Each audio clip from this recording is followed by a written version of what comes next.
my question is to Clifford Stone. You said that you had seen aliens on a craft that had crashed. I wondered if you could describe what they looked like. I could, but it would probably take a whole lot of time. The reason I state that, when I got out in 1989, we had cataloged 57 different species. You have individuals that look very much like you and myself that could walk among us and you wouldn't even notice the difference, except for some of the things that they might be able to go ahead, even in a dark room, and touch an object and go ahead and identify what color that object might be. They would have a heightened sense of smell, sight, hearing. The situation is that you have various types of what we normally call grays. We didn't call them grays in the military, but you had at least 3 types of the grays. You had some that were much taller than we were. The unique thing that I'd like to point out for the most part is that the entities that we did catalog were in fact humanoid. Now this created a situation where the scientific community was trying to figure out why that would be the case, because you would expect that if life evolved on other planets that they would take on some type of other being, so to speak, not necessarily look humanoid or be bipedal such as we are. But apparently we got quite a few of the species out there that are humanoid in appearance, and that creates a question that yet has to be answered by science. Yes, and as I call on you, please state the news agency that you were with. Yes, ma'am. Deanne Divis with United Press International. Could you please address the vehicle that there was a drawing displayed of? Why would this vehicle be on display at an air show? What is the power source that you are asserting is going to be so very useful? And how can you determine that this vehicle is not something that is being developed, by a government agency?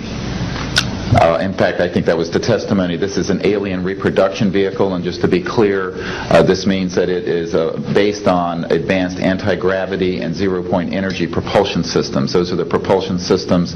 They are being manufactured by a consortium of companies that include Lockheed Martin, Northrop, SAIC, and other corporations. They do have superluminal capacity, in other words, faster than the speed of light capacity. I think Mr. McCandlish and other witnesses that he's identified could go into more of the technical physics of it. I'm just a country doctor from Virginia, I tell people. I mean, really.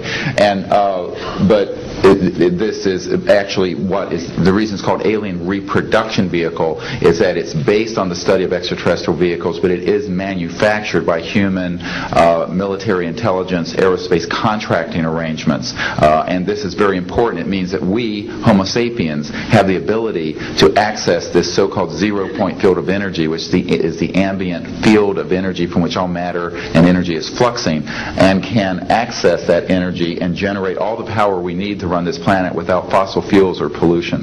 Do you have any direct evidence, though, that this, we're talking about the same government that so appropriately named a snooper program Carnivore.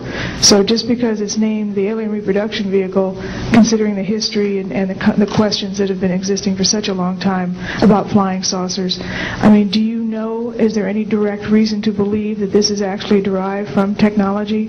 Any of the witnesses who can attest to that? And how would this, a propulsion system, a rocket engine doesn't necessarily translate into electricity. Can you elaborate on that? Well, the first part of your question, I would say that the testimony of witnesses we have, some of whom are here, others that are not here, but they're in the briefing materials, is that we have studied specifically extraterrestrial vehicles which have been retrieved.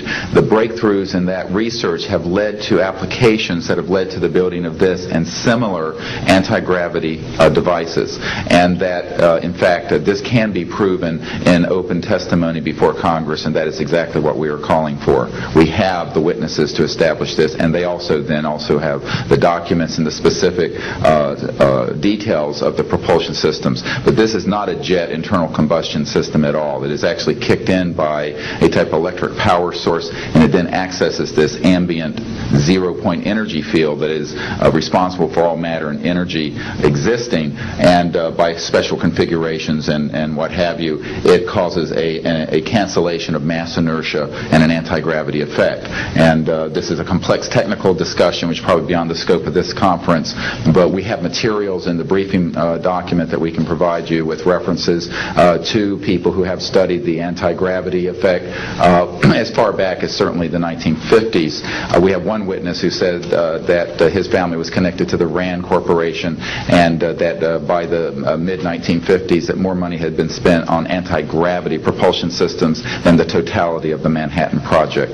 So yes, we can establish those elements. Other questions? Thank you. My name is Murray Felsher. I publish a newsletter downstairs here called the Washington Remote Sensing Letter that deals with reconnaissance and surveillance of the Earth from space. My question is this. Since 1972, with the launch of Landsat 1, and now with the launch of commercial space imagery, there are some archived, I would say, upwards of 35 million photographs of the Earth from space, and not one of them has shown a flying saucer. Are you suggesting that these have been airbrushed out? We're suggesting that there is a system before the public gets hold of anything that's off of a government-connected satellite. There is a compartmented operation that does indeed sanitize them from this type of evidence, and I think the testimony of